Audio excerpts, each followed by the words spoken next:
and welcome to your messages for the week. Today is Sunday, the 19th of May, 2024, and we're going to see what the energies have in store for us this week. If you're new to my channel, welcome. If you're not new to my channel, welcome back. But if you are new to my channel, welcome. My name is Deborah Jane Sutton, and you can find out more about me and the things that I do and the services that I offer at my website, deborahjanesutton.com, or from this YouTube channel. So have a good browse around. Before we get stuck into the cards, I do want to read this. It's like a little prayer. It's absolutely beautiful. I gave a talk last week, and this prayer was written by a lovely lady called Joan Heather. And I didn't realize at the time that she had written it kind of especially for me. And then she gave it to me and I'm like, wow. And it was it was just so meaningful for me, because I was kind of at the beginning of my talk thinking, how shall I kick this off? Where shall I start? When I give talks, and there's so much I can say, right? I'm like, where shall I start? And she read this prayer, and it told me exactly where to start. So I really want to share it with you. And I'm sure she won't have a problem with me sharing it with you. So if you want to write it down and use it in your groups, because I know there are a lot of healers out there, and I know there's a lot of people holding space for other people. If you're working on a one-to-one with people, you might just be, with your family, it doesn't matter. This is a prayer that you can say in your head if you want, if it's not appropriate for you to say it out loud.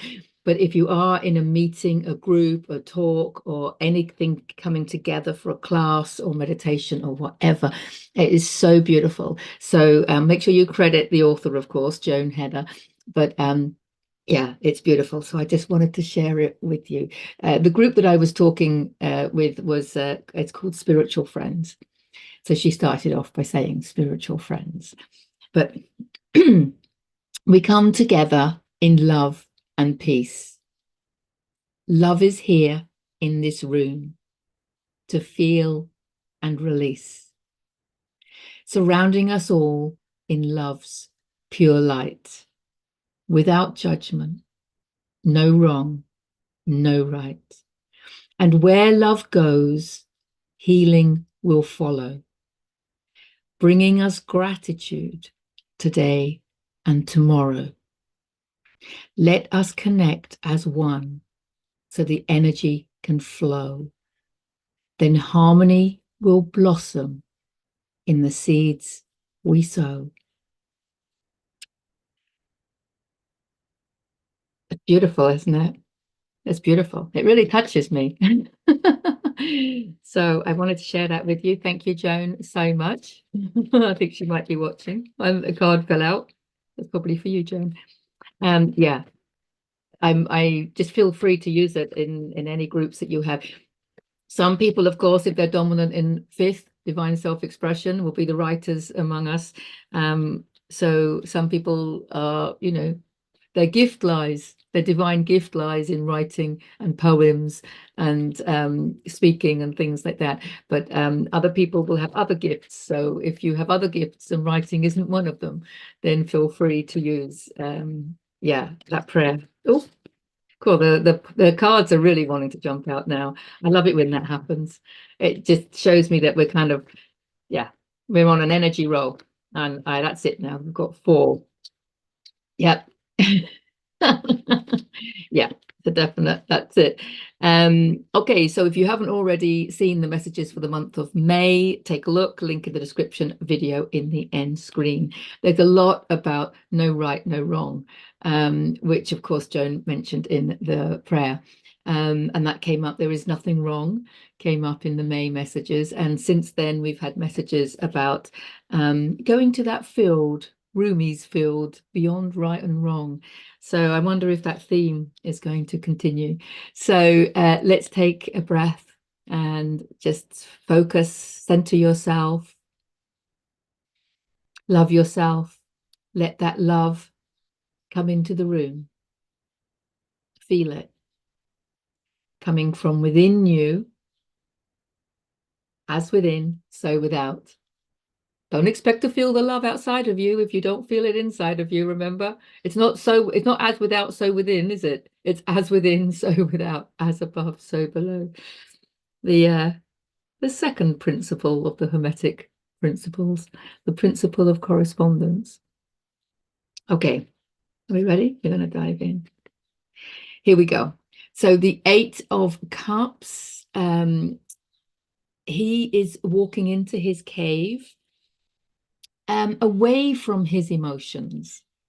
So cups, we know, is emotions. Basically, it's the water sign, and he's not walking away from his emotions. The way I look at it, this is my trigger card. He's feeling emotions coming up. He's not blaming them on anything outside of him. They're his emotions. He's not in denial about that, but he's going into his cave to feel them. Own them, feel them, heal them, process them, acknowledge them, put your consciousness into them. Don't stuff them down, don't avoid them, don't be in denial. Certainly don't go pointing fingers. But even the pointing fingers, when we say he made me angry and we realize, no, there's three fingers pointing back at you. The anger started with you. You actually created him. That's a really hard one to get our head around, isn't it?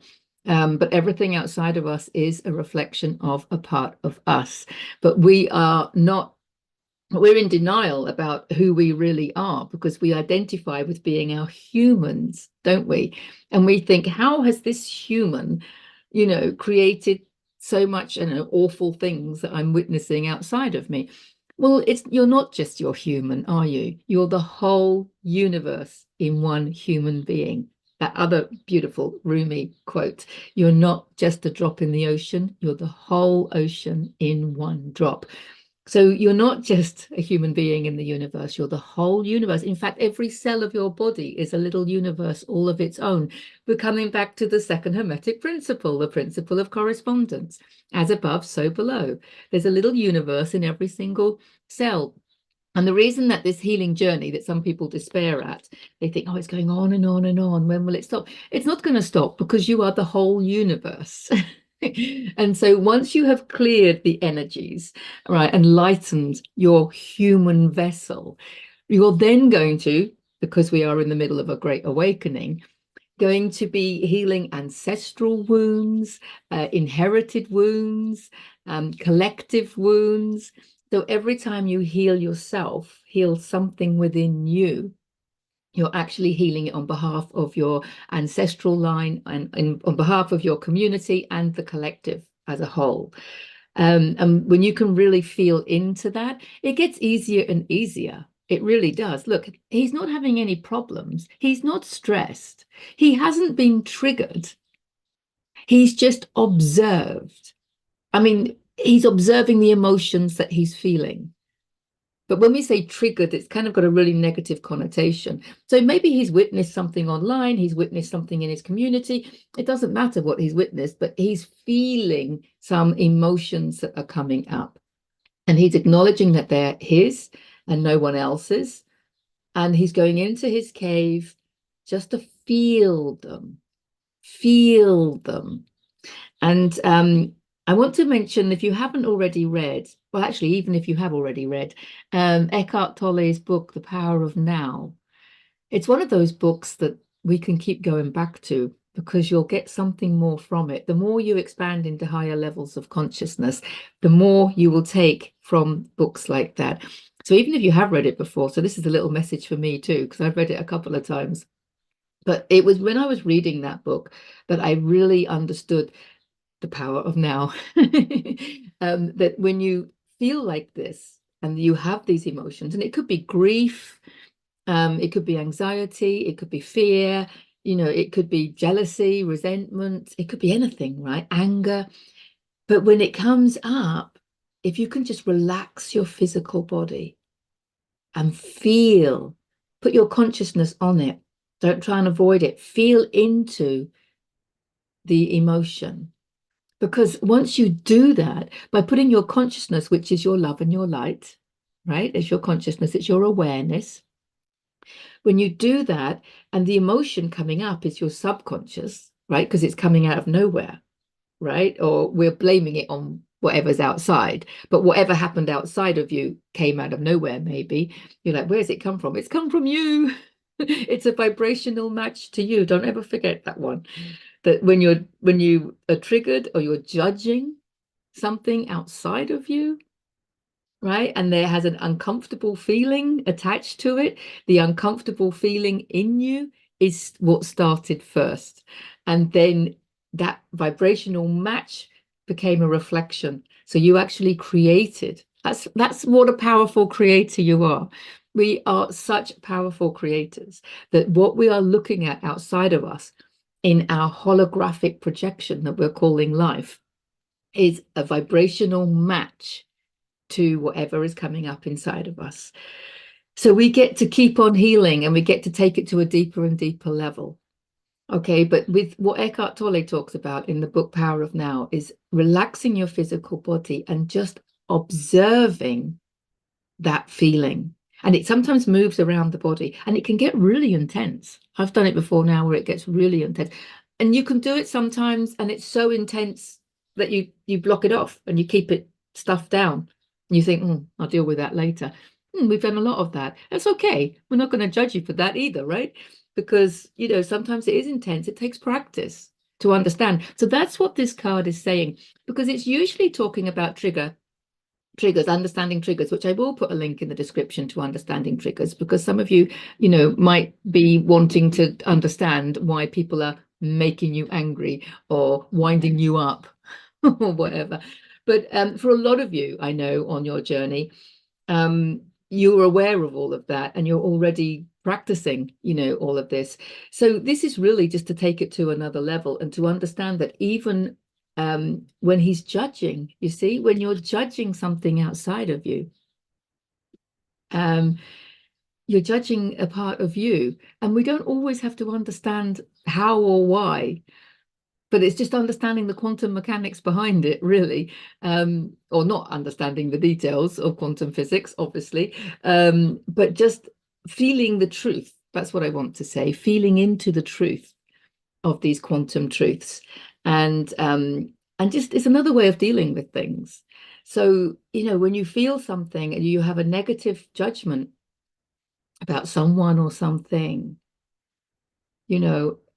I think it really helps because, first of all, it stops you expressing that opinion, because if you express that opinion and you start having a confrontation, what you're actually doing is creating more, aren't you? Because you're putting your consciousness on it and you're actually expanding the whatever's causing the trigger and bringing up more.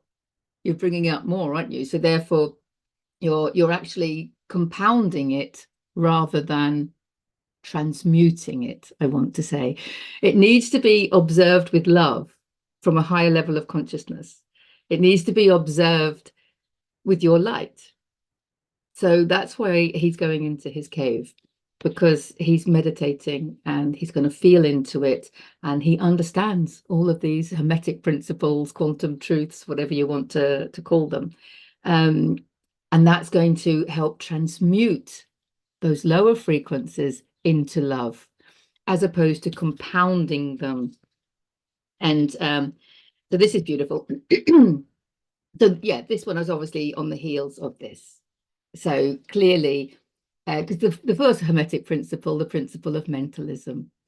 So everything is created through our perceptions and the frequency of our thinking, because these emotions, okay, are all attached to a thought.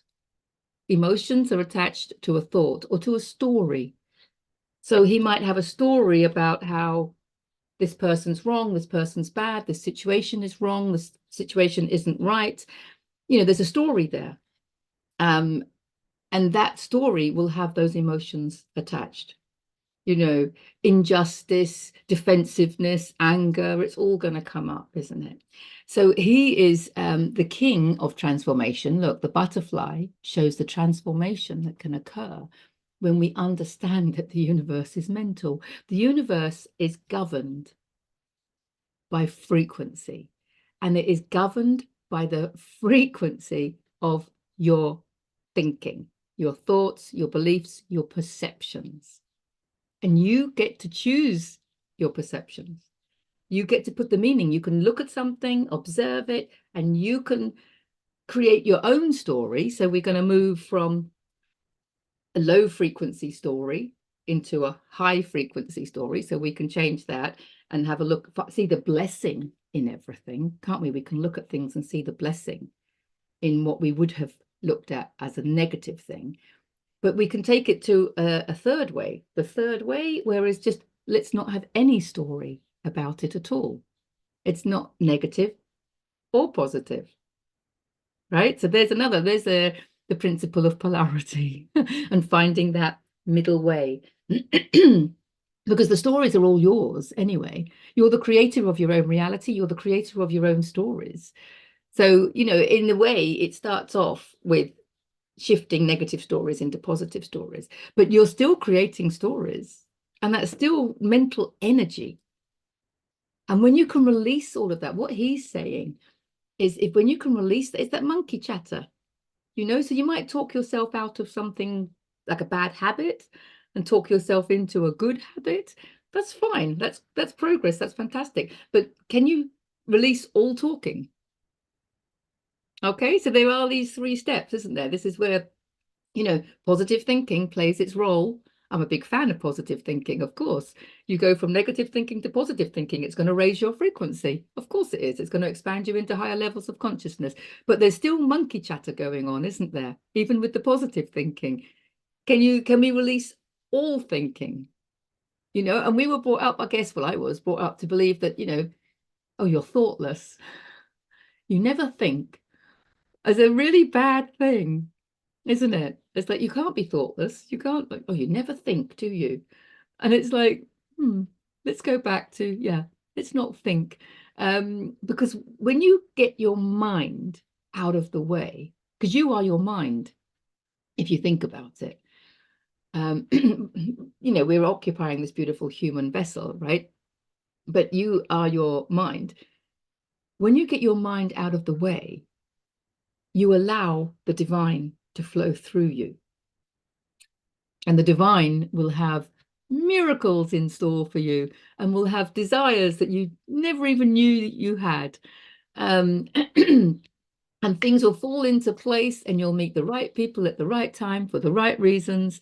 And life will just become such a joy, such an ease. It will be ease and grace. It will just be easy, choiceless, graceful, joyful. Because you've got the mind out the way. Because even the positive thinking will, if it's coming from the human mind, will still have lack and limitation, because our human minds just have lack and limitation, because we can only think at the level that we see the world.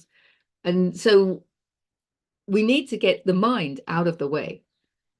Okay, so yeah, I want to say, are you out of your mind? I'll put a link into that. It was a blog I wrote some time ago before I did videos, I did blogs, and it's called Are You Out of Your Mind? Because again, that's another thing that sounds like it's a negative thing. Are you out of your mind? Actually, to be out of your mind is a really lovely place to be. Obviously, if you're out of your mind, in your heart, you know, and we can navigate life through the heart. No thinking, just follow the energy, without thinking, you know, and that's where we're going to create the most beautiful version of heaven on earth, because the universe has, the divine has versions of heaven on earth for you that you can't even fathom at the moment, that you can't even think about. So when we think about what's heaven on earth, some of us can't even think what heaven on earth would be, because we haven't allowed ourselves to open up to miracles in the way that we can now.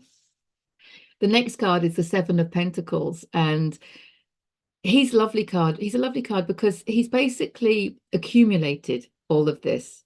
And I see this a lot around me when people are like, oh, I'm not quite ready to put my work out there, or I'm not quite ready to go it alone, or I'm not quite ready to do whatever, to move countries or to move house or to live my dream. I want to say, do you have a dream? I remember when we first bought the garden retreat land and it had no electricity. So I was like, oh, okay, we're going to do solar panels. And then at first my husband was saying, well, let's just connect to the electricity, and then we can do solar panels later. And I thought, it was quite practical because it was going to take time to get the solar panels. But something told me, something just came down and told me, it was like, because I actually said, I've always dreamt of living on solar panels. I've always dreamt of living like that, and honoring the sun rather than some, company or some corporation. And the message I got was really clear. It was just like, we'll do it now. Why are you waiting? That's what I want to say. Why are you waiting? I was like, why are you waiting to get solar panels? You know you want them. There is only the now moment. Why would you not get them now?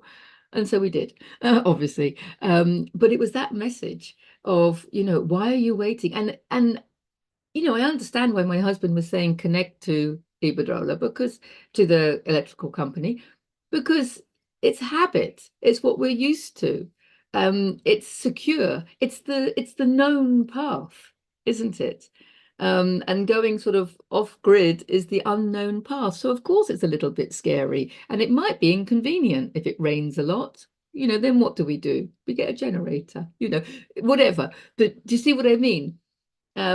We are, as humans, when we're focusing on our human experience, we can be very fearful of doing these new things. So I've not said this with this card before, but I think it's really true of this card, because he is literally reflecting on everything he's accumulated, right? So this is the money that he's accumulated or the assets, but it's also his health, his knowledge, his frequency, I want to say, of course, his abundance of community, friends, support.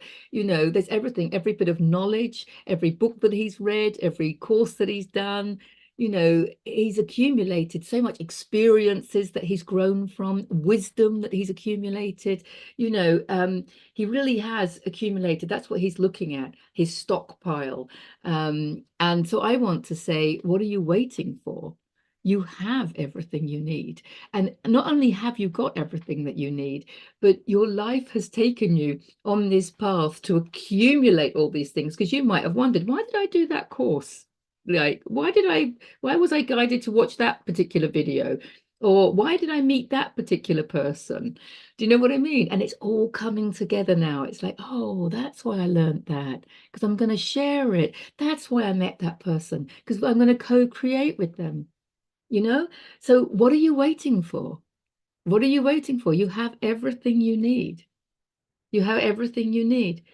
So these emotions that are coming up, which are telling you, might be looking at them thinking something's wrong. No, this is you doing the inner work.